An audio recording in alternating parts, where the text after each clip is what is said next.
फ़र्ज़ कीजिए कि अगर मान लीजिए मेरे पास अभी चांदी है, चाहे मेरे पे ETF हो या फिर मैंने फिजिकल ख़रीदी हो, मैं उसे रखूं या बेच दूं?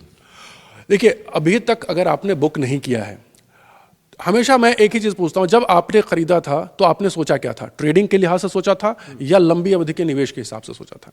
अगर आपका नज़रिया ये है कि नहीं, मैंने थोड़े समय में उसके जो बढ़ती हुई कीमतों का फ़ायदा उठाने के लिए छोटी अवधि के लिए निवेश किया था, तो यही समय है कि आप उसको बुक करके अपने प्रॉफिट को घर ले जाएं। लेकिन अगर आपने सोचा था कि नहीं, मैं लंबी अवधि में इसको रखूंगा और मेरा निवेश लंबे समय के लिए होगा, तो ये इस गिरावट में आप उसमें और खरीदारी करके अपनी कॉस्ट को कम कर सकते हैं। और ये यहाँ से 5 सालों का अगर मैं होराइजन लेके चलूँ, 5 सालों की टाइम फ्रेम लेके चलें, तो आपको ये धातुएं यहाँ से और ऊपर ही दिखाई देंगी। और एक सूरत ये भी है कि मान लीजिए जब 3 लाख को क्रॉस किया था चांदी ने, तो हो सकता है मैं सोच रहा था कि निवेश करूं ना करूं, देखते देखते 4 लाख को पार कर गई। और अगर मैं अभी निवेश करना चाहता हूं तो नए जो निवेशक हैं वो निवेश करें या ना करें?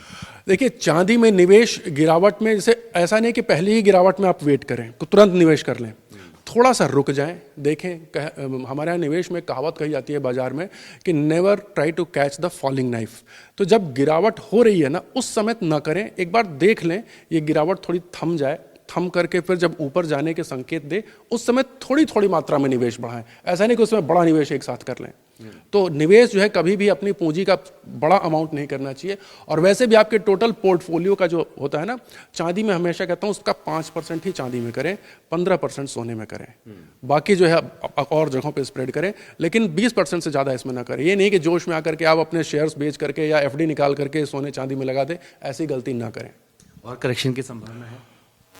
चांदी में हो सकती है और सोने में भी थोड़ी बहुत करेक्शन हो सकती है। जैसा हमने कहा, डॉलर में जैसे जैसे स्ट्रेंथनिंग आएगी, इन दोनों धातुओं में हमें प्रॉफिट बुकिंग और इनके रेट के ऊपर में दबाव दिखाई देगा। तो संभावना इसकी बन रही है।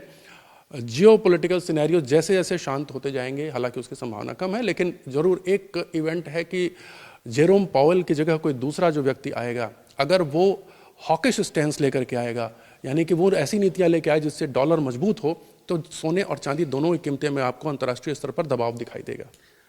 एक तो आपने कहा करेक्शन का वेट करना चाहिए, दूसरा बजट भी सामने है एकदम। तो क्या कुछ ऐसे डिसीजन आ सकते हैं? आपको क्या लगता है बाजार को देखते हुए, और क्या फिर मुझे बजट का भी इंतजार करना चाहिए? एकदम, बजट का तो इंतजार करना ही चाहिए। बल्कि हम दूसरे चैनलों पे हम यही बात भी कह रहे थे कि जब तक बजट है तब तक नए निवेशक न करें।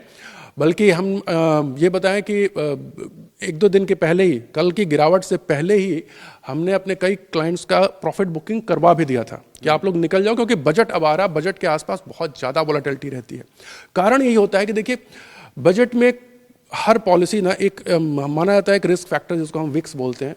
तो विक्स जो है बजट से पहले बहुत हाई चली जाती है, यानी कि रिस्क की संभावना बढ़ जाती है। लोग कयास लगाने लगते हैं, पता नहीं क्या आएगा क्या नहीं आएगा।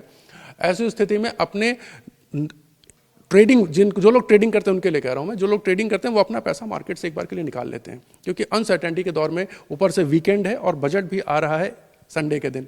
तो ऐसी परिस्थिति में जो बड़े ट्रेडर हैं वो अपना पैसा ज़्यादा मार्केट में नहीं रखना चाहते हैं, तो उसमें वो कैश लेकर के बैठें और बजट के बाद फिर निवेश करें तो ज़्यादा सही रहेगा। शुक्रिया। तो साफ तौर पर जो बाजार के जानकार हैं वो ये कहते हैं कि ये करेक्शन अभी और हो सकती है। अगर आप निवेश करना चाहते हैं तो थोड़ा सा बाजार को और देख लें, और इसमें बजट का भी प्रभाव देखने को मिल सकता है। दूसरा ये, अभी भी चांदी के मुकाबले सोना जो है वो निवेशकों के लिए ज्यादा सुरक्षित है। अपनी वीडियो से होगी रंजन दास के साथ जितेंद्र भाटी, टीवी 9 भारतवर्ष, दिल्ली।